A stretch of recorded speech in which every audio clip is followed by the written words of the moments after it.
O Governo do Estado de São Paulo, por meio da Secretaria de Cultura e Economia Criativa, apresentam Per Sempre, ou podcast. Per Sempre é um espetáculo de dança, desenvolvido pela CIA Vendedores de Ilusão. Um espetáculo que fala sobre memórias. Em nosso processo de pesquisa, fomos atrás das pessoas mais experientes que poderíamos recorrer, os nossos idosos. Durante nossas idas aos asilos, centros de convivência e casas de repouso, conhecemos pessoas incríveis que nos marcaram muito com suas histórias. Algumas foram registradas em vídeo, ponto de partida para este podcast. E agora, passado algum tempo dessas visitas, ligamos para estes para saber como estão e também para ouvir um pouquinho mais de suas histórias. O resultado você confere a seguir.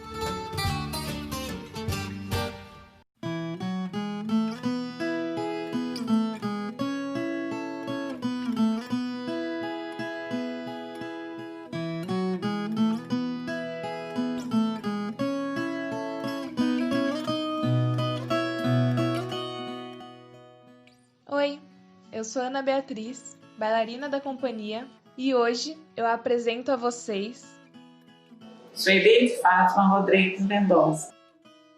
Sueli nasceu em 1956, na região de Cajuru, interior de São Paulo, onde viveu a sua infância em um sítio da família, até os 9 anos de idade. Depois, veio morar na cidade de São Paulo. Então, eu lembro assim de muito da época de pequena, né, no interior, época dos irmãos, a gente morava todos no sítio, a época de escola, os primos, né, que a gente ia para a escola, a gente já dava uns 4 quilômetros para chegar na escola. A gente tinha que ir, né? Não tinha outro jeito. Na época não tinha, era só a cavalo que a gente, um meio de transporte, né? Porque é pequena, né? Você vê, 6, 7 anos, a gente tinha que ir a pé. Para ir, nós éramos em 6, eu, meu irmão, a minha prima e 3 primos. Agora, para voltar, como eles eram mais velhos, às vezes eles saíam antes, eles vinham embora. E eu e a minha prima, como estudávamos na mesma sala, a gente vinha depois. Só que a gente tinha muito medo, porque a gente passava dentro de uma mata fechada. Era uma estrada que passava dentro da mata. Então, a gente tinha muito medo de vir quando a gente estava sozinha. Mas para ir, éramos em 6. Agora, para voltar, nem sempre voltava todo mundo junto. Eu tenho 65 anos, então faz a conta.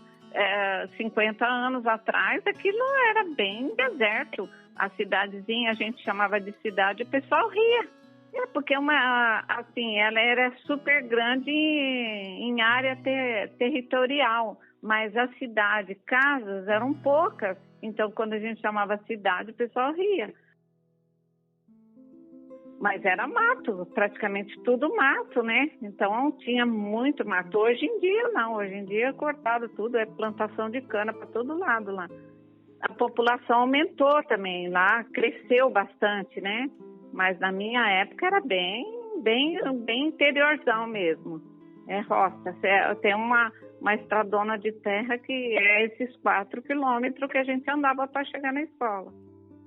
E é um tempo assim muito que me recorda muito que quando eu vou para lá já não é a mesma coisa que acontece, né? Então era bem sacrifício, mas era gostoso. A voz calma de Sueli transmite a paz que a natureza nos dá de forma gratuita. Reflexo de quem até hoje adora fugir para o mato e sair da loucura da cidade grande. Inclusive, a primeira tentativa de falar com ela ao telefone não foi muito bem sucedida, pois como ela estava no sítio, o sinal estava fraco. Então tivemos que remarcar para o dia que ela retornasse à cidade. O amor pelo seu pedacinho de terra é tão grande que ela chegou de manhã e me disse que de noite já estava partindo novamente.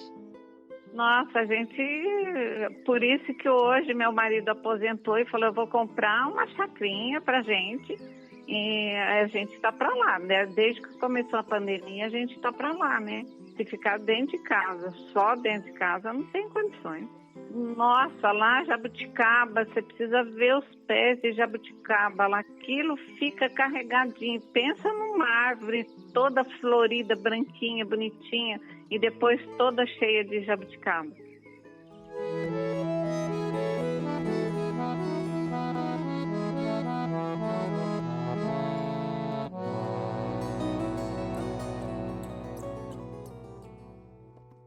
Voltando à sua infância, Sueli ainda se lembra das diversas brincadeiras que fazia com seus primos e com seu irmão. Em sua voz, sentimos um grande carinho ao compartilhar um pouco de suas recordações. Eu lembro muito assim, que éramos eu e meu irmão, e tinha 3 primos e uma prima. Então eles jogavam bola. E os 3 jogavam na linha e eu e ela eram goleiras, sabe? Então, os primos, quando juntavam, sempre as meninas tinham que aceitar as brincadeiras deles também, né? Bolinha de gude, peão, eu rodava o peão como ninguém, né? Sabia rodar. Hoje eu já não sei mais. Olha, como eu só tinha aí a minha prima de mulher, a gente tinha que topar as brincadeiras dos meninos, né? Com a pega-pega, rodar peão, bolinha de gude, futebol, tudo isso daí era nossas brincadeiras. Ou então, no caso, balanço, como lá tem muitas árvores, essas coisas, a gente fazia balanço, balançava bastante. Era o que a gente tinha, né? Então, normalmente, assim, que nem boneca, a gente não existia isso pra gente lá, que nem eu falei, a boneca de milho, né? Pegava uma espiga de milho e fazia de boneca. O problema era meu irmão deixar eu pegar o milho, né? Praticamente ele que me criou. Então, para chegar nele e falar para ele, posso pegar uma espiga de milho para fazer uma boneca? Porque ele achava assim, que se eu pegasse uma, às vezes eu estragava, eu queria outra. Porque quando ela tá verde, que você põe, ela é novinha, tem aquele cabelo loiro, assim, bem bonito. Aí a gente panhava e ficava com aquele cabelo loiro, amarrava, fazia um monte de coisa com a boneca. Às vezes punha até uma sainha com a própria palha do milho. A árvore de Natal, a gente só via falar de árvore de Natal. Uma vez eu peguei um galho de árvore, assim, e enchi de algodão e pus olho de cabra em cima. Uma semente, ela é verde e preta. Verde não, vermelha e preta. Eu pus o algodão todo em cima dos galhos da árvore e pus um olho de cabra, assim. Quer dizer, como a gente era do interior, bem interiorzão, aquela coisa, não tinha acesso a muita coisa. Então a gente tinha que se adaptar.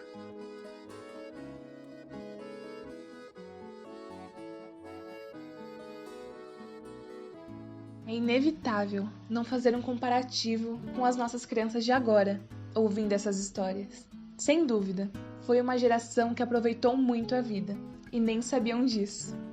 Uma vida de simplicidade, muitas dificuldades e também de muita alegria. Mas eu me recordo muito dessa época, assim, dos irmãos lá, dos primos, tudo. Hoje cada um tá para um lado, não é a mesma coisa, né? Caso tenha interesse em conhecer nossa companhia mais de perto e saber mais sobre esse projeto, acesse nossas redes sociais. É só digitar CIA com C, Vendedores de Ilusão. Você nos encontra no Instagram, Facebook e YouTube. E se você quiser ajudar de alguma forma esse projeto, compartilhe esse episódio nas suas redes sociais, marcando a nossa companhia. Obrigada por ouvir até aqui.